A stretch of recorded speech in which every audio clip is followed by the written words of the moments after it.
A newly proposed assembly bill, proponents say is aimed at protecting children from ICE raids while in school, is now receiving backlash. This bill allows the child to be handed over to virtually a stranger, and the schools have no liability for doing this.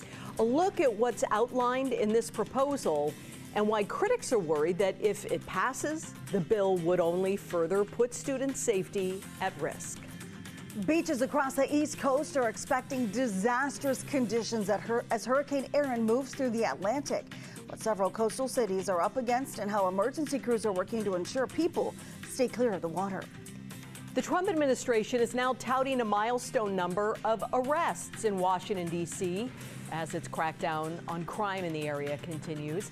Hear why the Justice Department is now opening a probe into the district's crime data following the White House recent victory. And we've already got some changes ahead of this weekend's heat wave. The heat alerts upgraded. And, well, there's more.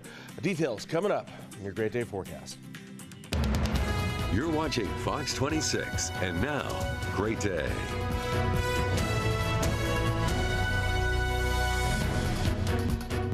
We begin this hour with a live look at the silhouette of El Capitan, slight view of Half Dome, and a beautiful starry sky. And just the slight tinge of some sun. Good morning. What, you saw a meteor shower at the top? Kevin is watching meteors. Is it wrong that I'm more like curious about the nocturnal creatures that are still running around right now? Well, you are distracting yourself, yes. Yeah. This is pretty neat. There's a meteor shower going on, and it's the Perseids, and it's still visible there, by the way. So yes, you very likely saw that. Make a wish. You're also seeing some climbers at the base of Half Dome there. You're also seeing. Wait, what? Yeah, you see a little light there? It just went away. Tiny there, light. It's really tiny. Yeah. And that's climbers. Oh, that's neat. Yeah. Yeah, that's neat. Right. There's always amazing sights up there at Yosemite National Park. Crescent moon up in the right above off screen there too. It's a beautiful morning out there, and if you're just joining us, you're waking up to this beautiful shot there, and well, a normal day. Congratulations on waking up. Yeah. Yeah. Yeah. Good morning, everybody. I'm Kim Stevens. I'm Liz Gonzalez. I'm Justin Willis. Yeah, thanks for starting your day with us and letting us yap on about Yosemite. But why not, right? It's Yosemite. We've got some major changes coming our way, and we've been talking about how hot it's going to be this weekend, but now it looks like it's going to be muggy. There's now a chance of rain on Friday in addition to the intense heat. Wow. Yeah, so hold off on washing the car. Yes, please. We'll break all that down throughout the morning here on a Great Day, but let's get to your current conditions right now and show you what's going on. 67 at the moment. It is nice and clear right now. Northwest winds at 5 miles an hour, dew points at 49. And the rest of your day, well, here we go. Nice and clear out there for you. Today's not going to be too bad. We're just a little above normal. 10 a.m. 78, noon 86. 5 o'clock 97, 5 to 10 mile an hour winds throughout the day. But your next weather maker is already got some changes to it. Yeah, we'll talk about some muggy weather. We'll talk about some heat. It's all coming up next.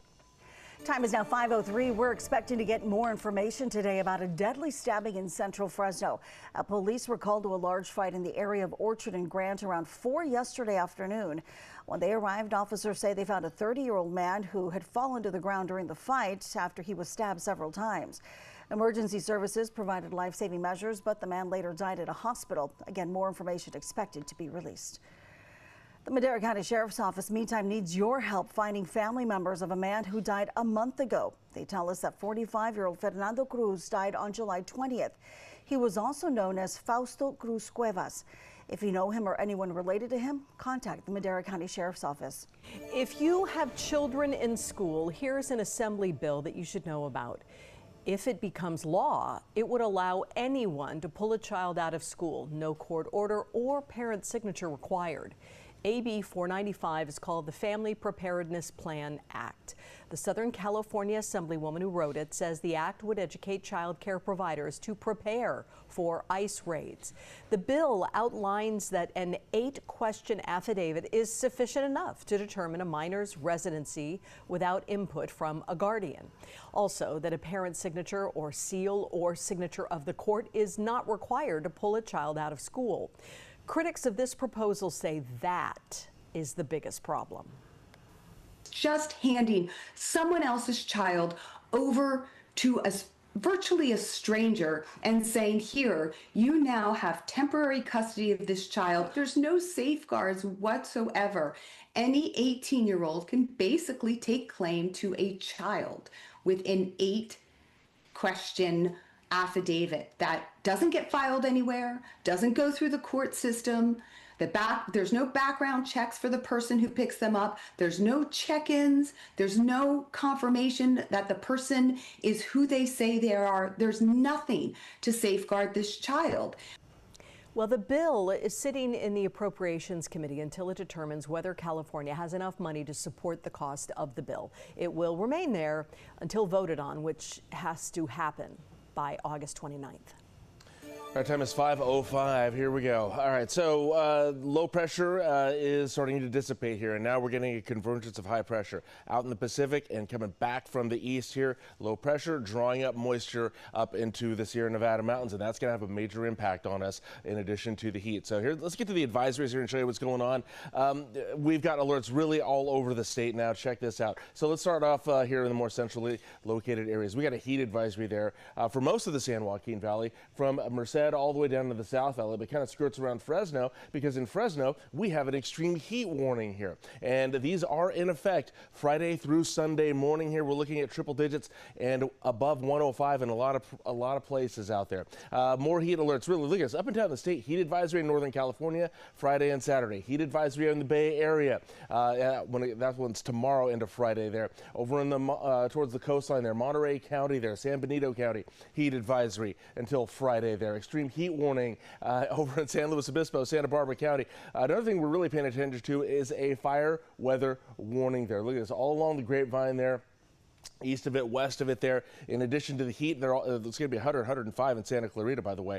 They're looking at some very dry weather, 8% humidity, and wind speeds getting to about 35, 40 miles an hour. So fire weather warning there. That one is Friday and Saturday, by the way. Extreme heat warning there in parts of Southern California. Los Angeles, they're going to get very hot. San Diego, further south there, Orange County, heat advisory there tomorrow and Friday, and of course the desert regions, an extreme heat warning there. We're talking about 120 degrees in places like Furnace Creek, 110 plus in Vegas. Going to be very hot across the state for us over the weekend.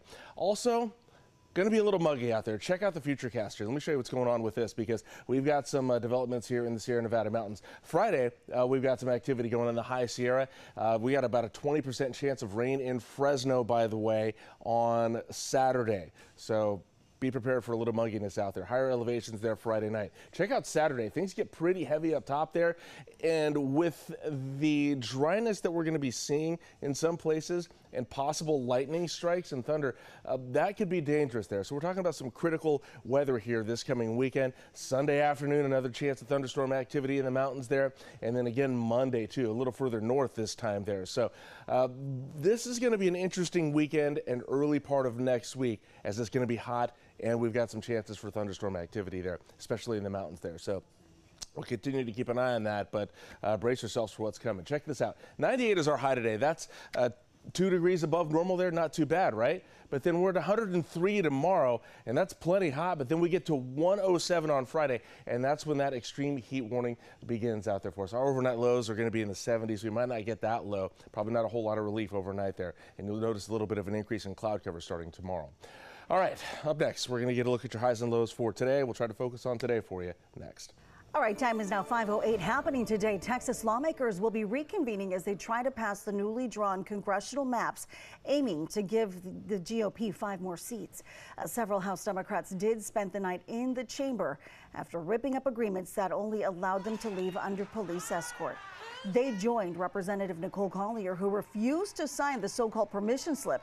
She's been camped down in the chamber. Republicans imposed the rule on Monday, preventing Democrats from leaving without an escort to make sure they don't leave the state again.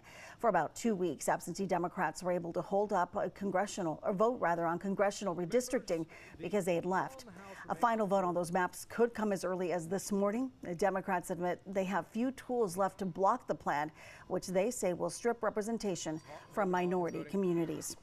And here in California, Republican state lawmakers are now suing to stop Democrats from redrawing congressional lines in response to what's happening in Texas.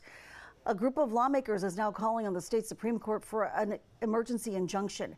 They argue that the thrown together redistricting effort violates the state constitution, which calls for 30 days to review any legislation. That requirement can be overridden by a vote from 3/4 of the legislature. Those suing say the Democratic lawmakers and Governor Gavin Newsom don't have the numbers. He's saving democracy.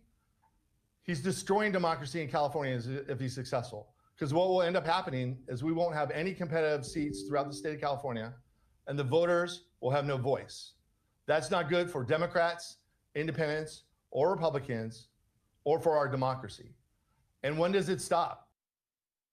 Now, the argument is based on a technical question. Does that 30-day window start when a bill is introduced and assigned a bill number and drafted, or when it's fully fleshed out? And California's constitution also requires a final text of a bill to be published for 72 hours before lawmakers can vote on it. People want to also take the legal way and really, apply to become legalized, but now they're being punished. After building a life in the San Joaquin Valley for 20 years, a woman has chosen to return to Mexico.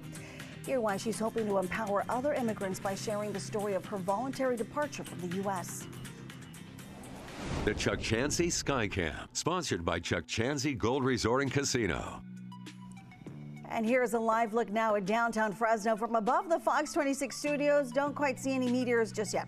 It is 5:11 and 66 degrees right now. You can find new headlines and the weather forecast on your screen all morning long, even through the commercial break.